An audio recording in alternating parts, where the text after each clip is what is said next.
السلام علیکم ورحمۃ اللہ وبرکاتہ۔ ناظرین کرام، پاکستان کی سیریز نیوزی لینڈ کے خلاف ختم ہو چکی ہے۔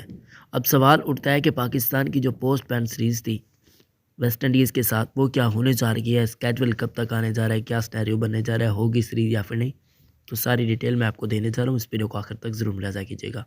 آپ کو بتاتے چلے ناظرین کرام، یہ سیریز نہیں ہونے جا رہی۔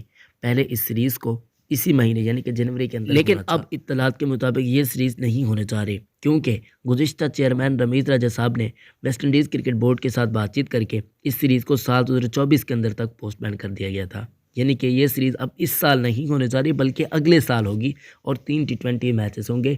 بہت حد تک امکان یہی ہے کہ T20 2024 میں جو کھیلا جائے گا اس کے اندر، بلکہ اس سے پہلے یہ سیریز ہو جائے گی، اس سے پہلے نہیں ہونے جا رہی۔ 3 T20 انٹرنیشنل مقابلے کھیلے جائیں گے۔ پہلے اس سیریز کو گزشتہ سال ہونا تھا 2022 کے اندر، لیکن اس کے بعد اس کو 2023 تک پوسٹ پین کیا تھا، جنوری تک۔ اس کے بعد اس کو اب کینسل کر دیا گیا، سال 2024 کے اندر اب یہ سیریز ہونے جا رہی ہے۔ اس سے پہلے ویسٹ انڈیز اور پاکستان کے مابین میچز آپ کو نہیں دیکھنے کو ملیں گے۔ اب پاکستان کی اگلی اسائنمنٹ تقریباً پھر نیوزی لینڈ ہوگی، کیونکہ پاکستان نے PSL کھیلنا ہے۔ PSL کے فوراً بعد پھر نیوزی لینڈ پاکستان کا دورہ کرنے جا رہی ہے۔ ویڈیو کو لائک کیجیے گا، چینل کو سبسکرائب کیجیے گا۔